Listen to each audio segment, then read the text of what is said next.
Trump آسمان کی جانب دیکھو، ایران کی جانب سے میزائلوں کی نئی لہر اور ڈونلڈ ٹرمپ کے لیے ایک پیغام اور میزائلوں کی نئی لہر کے بعد اسرائیل اور امریکی فوجی اڈوں پر تباہی مچ گئی۔ کتنی تباہی ہوئی؟ اسرائیل میں اب تک کیا کیا تباہی مچ چکی ہے اس نئی لہر سے؟ عامر رضا میرے ساتھ موجود ہیں، ان سے تعاطی صورتحال کے بارے میں بات کرتے ہیں۔ عامر بھائی، میزائلوں کی 78ویں لہر جو ہے نا وہ ایران نے شروع کی اور اس سے پہلے ٹرمپ کے لیے ایک پیغام جو ہے نا وہ جاری کیا۔ یہ وعدہ حق 4 ہے، یہ جس کے تحت یہ 78ویں لہر جس کو آپ نے ذکر کیا اور کہا ٹرمپ آسمان کی طرف دیکھو، ٹرمپ جو ہے اس کو بڑی ضرورت ہے کہ اس کو دکھایا جائے کہ آسمان پر بھی ایک قوت موجود ہے جس کا مقابلہ کرنا مشکل ہے۔ اور جہاں تک آپ نے تباہی کی بات کی تو ٹرمپ کے لیے یہ پیغام اس لیے آیا کہ نیتن یاہو نے کل ٹرمپ کے بیان کے بعد جو اس نے کہا کہ وہ ایران کے ساتھ مذاکرات کر رہا ہے، ایک اعلیٰ سطحی شخص کے ساتھ، شخصیت کے ساتھ اس کی گفتگو بھی ہوئی ہے۔ اس کے بعد نیتن یاہو کا یہ بیان آیا، میں آپ کو اس کا اسکرین شاٹ بھی بھیج دیتا ہوں، جس میں اس نے یہ کہا کہ ہم ان مذاکرات کو نہیں مانتے، اسرائیل الون اپنے مقاصد کے لیے جو ہے ایران کے ساتھ لڑتا رہے گا۔ اس کے بعد ایرانی پاسداران کی جانب سے بھی یہ میسیج آیا کہ ہم بھی پھر جنگ بندی کو نہیں مانتے ہیں، کسی مذاکرات کو تسلیم نہیں کرتے ہیں، تو ہم بھی آپ پر حملے جاری رکھیں گے۔ اور اس کے بعد یہ لہر جو ویڈیوز جس کی آپ ذکر کر رہے ہیں اس میں جس طرح سے نعرہ حیدری لگایا جا رہا ہے، مجھے تو بالکل وہ ایسے لگا جیسے میرے دل کے اندر سے آواز نکل رہی ہے کہ جب حضرت علی کرم اللہ وجہہ کا نام لیا جائے اور نعرہ حیدری لگایا جائے، اور جس طرح سے وہ جو ڈرونز نما میزائلز جو ہیں وہ جا رہے ہیں کلسٹر بمز لے کر، اور جس کا آپ نے ذکر کر دیا کہ تباہی مچا دی، تو اس وقت اسرائیل کا کون سا شہر ہے جو بچا ہے؟ اس کا دور ترین جو شہر جو سمجھا جاتا تھا ایران سے وہ بہت فاصلے پر حیفا ہے۔ یہ ان کا ایک مذہبی سٹی ہے، جس کو آپ اس کو کہیں ریلیجس پوائنٹ آف ویو سے یہاں پر ان کے اگر میں لفظ کو توہین نہ سمجھے تو ان کے مولوی مفتی جو ہیں ربیز ان کو بولتے ہیں، اچھا چلے ربیز آپ یاد رکھیے گا، ان کے مولوی مفتیوں کو ربیز کہتے ہیں۔ ربیز کی بڑی تعداد جو ہے اس قصبے میں حیفا میں آباد ہے۔ ایک حیفا ہے، وہ ان کی بندرگاہ ہے، ان کی بندرگاہ، یہ حیفا ہے، بالکل حیفا شہر ہے، دو الگ چیزیں ہیں۔ یہ بالکل شمال کی طرف ہے، یہ جنوب کی طرف نہیں ہے، یعنی سمندر کی طرف نہیں ہے، یہ بالکل اس کے اپوزٹ ہے۔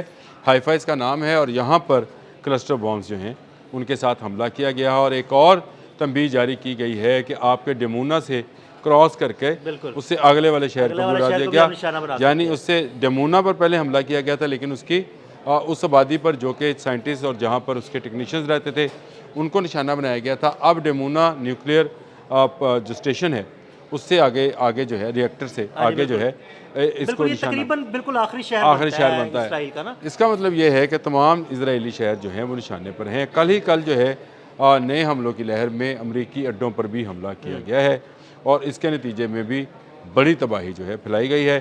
اب نیتن یاہو کہہ رہا ہے، میں نے اس کی وہ میڈیا ٹاک سنی تو وہ کہہ رہا تھا کہ جی ایران جو ہے کلسٹر بامز یوز کر رہا ہے جو کہ بین الاقوامی طور پر بین ہیں۔ ہاں، تو اب تمہیں یاد آ گیا کہ یہ بین الاقوامی طور پر بین ہے؟ جو تم غزہ میں کر رہے تھے وہ تمہیں یاد نہیں ہے؟ اور جو تم مناف کا سکول اڑایا جس میں بچیاں 180 بچیاں جو ہیں وہ اپنی جان سے گئیں، یہ اس کو یاد نہیں ہے۔ اور دوسری بات یہ ہے کہ میں اپنے سننے والوں کو یہ بتانا چاہتا ہوں عدیل صاحب کہ دنیا میں یہ بام بین ہے اور یہ اس پہ پابندی ہے جو ایران استعمال کر رہا ہے کلسٹر بامز۔ لیکن ایران کیوں استعمال کر رہا ہے؟ دیکھیں، جب یہ اقوام متحدہ کے تحت اس کلسٹر بام کے خلاف جو تھا سائن کیا جا رہا تھا، یعنی دنیا سگنیٹری بن رہی تھی، تو امریکہ نے وہ پہلا ملک تھا جس نے کہا تھا میں اس پر سگنیچر نہیں کروں گا۔ امریکہ نے نہیں کیا، پھر اس کے پالتو نے اسرائیل نے انکار کیا، اس کے بعد ایران نے کہا کہ جب تک یہ دونوں ملک نہیں کریں گے میں بھی نہیں کروں گا، اور اس لیے ایران نے بھی نہیں کیا اس پہ۔ اب 3 ملک ہیں جو کہ نہیں ہیں، تو ایران نے بالکل ٹھیک کیا تھا۔ آج اس وقت کا جو کہ علی خامنئی کا فیصلہ تھا آج صحیح ثابت ہوا۔ عامر بھائی، ایکچولی ان کو اندازہ تھا کہ یہ چونکہ سائن نہیں کر رہے تو یہ کسی بھی وقت جارحیت کریں گے، پھر ہم اس کو جواب ایسے دیں گے۔ دیکھیں، یہ ایک طریقہ کار ہوتا ہے آپ کسی ملک کو پھنسانے کے لیے۔ آپ کو پتا تھا کہ ایران کے پاس کلسٹر بامز کی جو ہے وہ اس کے پاس طاقت ہے۔ آپ دونوں ملکوں نے جو اس کے دشمن ملک تھے انہوں نے سائن نہیں کیے تھے۔ ایران نے سمجھداری کا مظاہرہ کیا پورے پریشر کے باوجود، کیونکہ رشیا اور چین بھی سگنیٹری تھے اس کے اندر، لیکن اس نے یہ کہا کہ جب تک امریکہ اور اسرائیل نہیں کریں گے میں اپنے کلسٹر بامز جو ہیں ختم نہیں کروں گا۔ دیکھیں، یہ بہترین فیصلہ جو ہے آج اس کے کام آ رہا ہے کہ اس کے کلسٹر بامز کا کوئی جواب نہیں ہے۔ BBC کی سٹوری ہے جو کہ اس کے رائٹر نے تیل ایویب سے بنائی ہے، اس نے کہا کہ اس کا کوئی جواب کسی کے پاس نہیں ہے کیونکہ اس کے لیے کوئی انٹرسیپٹر ہی نہیں ہے۔ آپ ایک جلتا ہوا آگ کا گولا اوپر سے گر رہا ہے، اس کے لیے آپ کے پاس کون سی عامر ٹیکنالوجی بھائی ہوگی؟ سب سے زبردست بات یہ ہے اس کلسٹر بم کی کہ جب یہ بہت سارے کلسٹر بم نکلتے ہیں نا ایک میزائل میں سے، تو جب یہ زمین پر گرتے ہیں اور جو جہاں جہاں آگ لگتی ہے وہ کئی گھنٹے وہ آگ نہیں بجھ یہ پاتی، کلسٹر بم اس کو اسی لیے بولا جاتا ہے، کئی گھنٹے آگ نہیں بجھ پاتی۔ یہ پھیلتی نہیں، مطلب صرف پھیلنے کی وجہ سے نہیں ہے، اس کی آگ کی وجہ سے اس سے خوفزدہ ہیں، اور کہا جاتا ہے کہ اس سے بڑی آبادی جو ہے اس کو نقصان پہنچایا جاتا ہے۔ یہ حائفہ والا جو ہے معاملہ، یہ بالکل اس کے جو آپ سمجھیں کہ اسرائیل کے قلب پر وار کیا ہے۔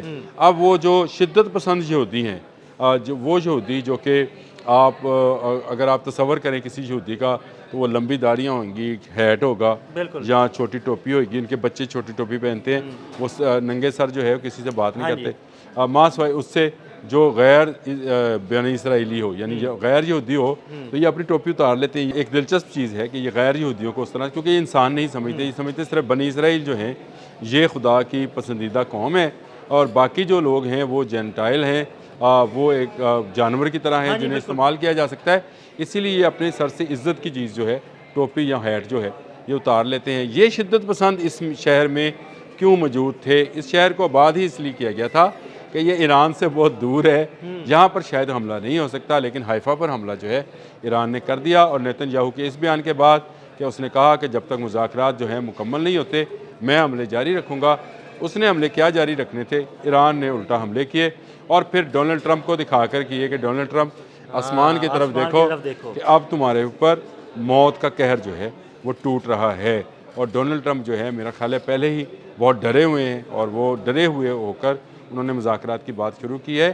تو یہ ایران کی جو نئی لہر ہے پاسداران انقلاب کی، یہ زیادہ مہلک ہے، 78ویں لہر ہے، اور اس کے بعد ابھی لہریں آنی ہیں، اور ابھی نئے مزید مسائل جو ہیں ان کو بھی تجربہ کیا جائے گا۔ اس تجربہ گاہ کے اندر پاسداران انقلاب اسی طرح نعرہ حیدری جو ہے وہ بلند کرتے رہیں گے۔ جب نعرہ حیدری بلند ہوتا ہے نا تو بطور مسلمان ہمارے اندر ایسے جیسے لگتا ہے جیسے ایک بجلی سی اندر بھر گئی ہے۔ آپ کسی جگہ کھڑے ہو کے صرف کہیں نعرہ حیدری تو لوگ کہیں گے یا علی۔ بالکل، یہ جو ہے یہ تو ہماری محبت ہے نا، علی کا حضرت نام، علی رضی اللہ تعالیٰ عنہ علی کا نام جرأت کے ساتھ جو لیا گیا ہے اور اس مسائل کو چلایا گیا، شاید آپ ویڈیو نہ لگا سکیں، لیکن ان کی تصاویر سے پکچر لگا وہ لگائیے گا۔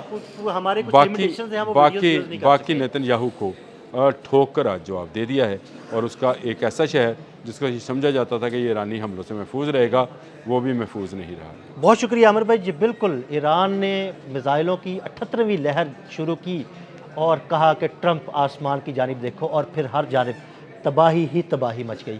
عدیل احمد اور عامر رضا کو فالو کرتے رہیے مزید اپڈیٹس کے لیے۔ اب تک کے لیے اللہ حافظ۔